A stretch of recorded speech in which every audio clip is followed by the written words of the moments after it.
कभी कभी जिंदगी में कुछ चीजें यूं ही मिल जाती हैं, जैसे किसी किताब के पन्ने में रखा सूखा गुलाब या पुराने बक्से में बंद कुछ खत जिनमें इश्क अब भी सांस लेता है। ऐसे ही कुछ हुआ अयान के साथ। दादाजी के गुजरने के बाद घर की पुरानी अलमारी जब खोली गई तो उसमें कपड़ों, कागजों और कुछ तस्वीरों के बीच एक डायरी रखी थी, हल्के भूरे रंग की, धूल से ढकी।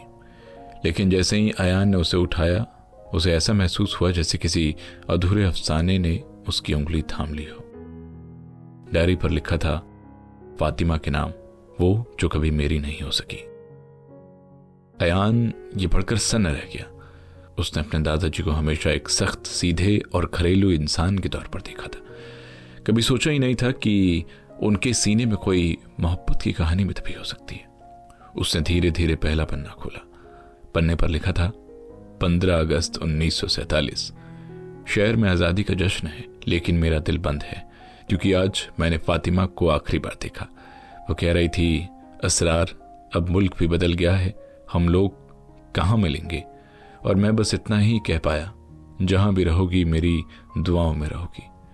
हर पन्ना एक नज्म था, हर पंक्ति में मोहब्बत थी और हर लफ्ज में बिछड़न की स्याही। असरार और फातिमा बचपन के दोस्त थे। लाहौर की एक गली में एक ही छत के नीचे पले थे, पर वक्त और मजहब ने उनके बीच सरहद खींच दी। जब बंटवारा हुआ तो असरार को हिंदुस्तान में रुकना पड़ा और फातिमा को पाकिस्तान जाना पड़ा। पर असरार ने लिखना नहीं छोड़ा। हर रोज कुछ न कुछ वो लिखता, कभी खत, कभी गजल, कभी बस खाली पन्ने जिनमें सिर्फ फातिमा की यादें थी। एक जगह असरार लिखता है, तेरा नाम जब भी लिखा कलम भी कांप गया। मैं कैसे मान लूं कि तू अब मेरी नहीं, मेरी रूह तो अब भी तेरी है। अयान पूरी डायरी पढ़ते पढ़ते रो पड़ा। उसे लगा मोहब्बत सिर्फ आज की चीज नहीं, उस वक्त के लोग तो इश्क को पूजा की तरह जीते थे, चाहे वो मुकम्मल हो या ना। डायरी के आखिरी पन्ने पर एक कागज चिपका था जिसमें एक अधूरा पता लिखा था, फातिमा बेगम, कराची, गुलशने इकबाल। और नीचे लिखा था, अगर मेरी मौत के बाद ये डायरी किसी को मिले तो बस इतना कहना, एक आदमी था जिसने सारी जिंदगी किसी को भुलाया नहीं।